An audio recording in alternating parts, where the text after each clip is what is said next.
मुंबईच्या भांडूपमधील आदर्शनगर परिसरात शिंदेंची शिवसेना आणि ठाकरेंच्या शिवसेनेच्या कार्यकर्त्यांमध्ये जोरदार राडा झाला। दोन्ही पक्षाचे पदाधिकारी एकमेकांच्या समोर आल्याने त्यांच्यामध्ये जोरदार बाचाबाची झाली। त्यानंतर पोलिसांनी हस्तक्षेप करून वातावरण शांत केले।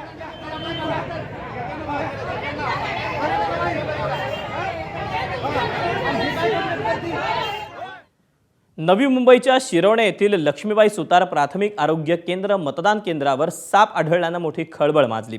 तात्काळ पोलिसांनी मतदारांच्या सुरक्षिततेची खबरदारी घेत सर्पमित्रांना बोलावलं आणि या कोब्रा सापाला पकडलं। त्यानंतर मतदारांना काहीसा धीर आला। सोडला चुकी केली आता तो शेफ्टी नाही येऊन जाणार।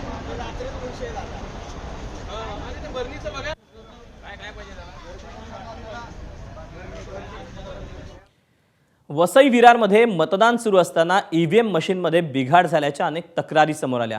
मतदान केंद्रावर तब्बल अर्धा तासपेक्षा जास्त वेळ ईव्हीएम बंद पडल्याने बराच वेळ गोंधळाचं वातावरण होतं। नागरिकांना प्रचंड मनस्ताप सहन करावा लागला। शेकडो मतदार केंद्रावर तात्काळ उभे राहिले, त्यामुळे यंत्रणा सुरळीत होईपर्यंत मोठा वेळ वाया गेल्याने मतदारांची मोठ्या प्रमाणात गैरसोय झाली।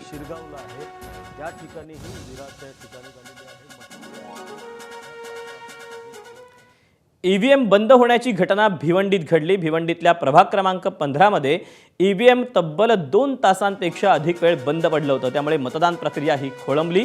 हाच प्रकार भिवंडीच्या बूथ क्रमांक 17 आणि 18 मध्येही पाहायला मिळाला। ईव्हीएम मशीनमध्ये बिघाड झाल्याने मतदान केंद्रावर गोंधळाचं वातावरण होतं। त्यातच दुरुस्ती लवकर होत नसल्याने मतदारांच्या संतापाचाही सामना निवडणूक अधिकाऱ्यांना करावा लागला।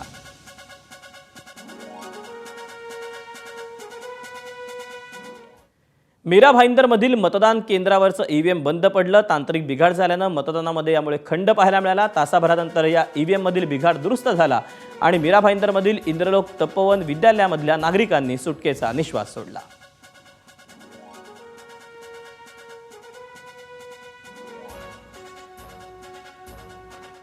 सोलापूरच्या प्रभाग क्रमांक 8 मध्ये 1.5 तास ईव्हीएम मशीन हे बंद होतं। शुक्रवारपेठ परिसरात ईव्हीएम बंद पडल्याने नागरिकांनी संताप व्यक्त केला।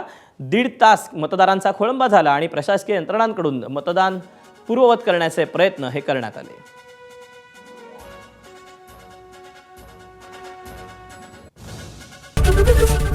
एबीपी माझा, उघडा डोळे बघा नीट।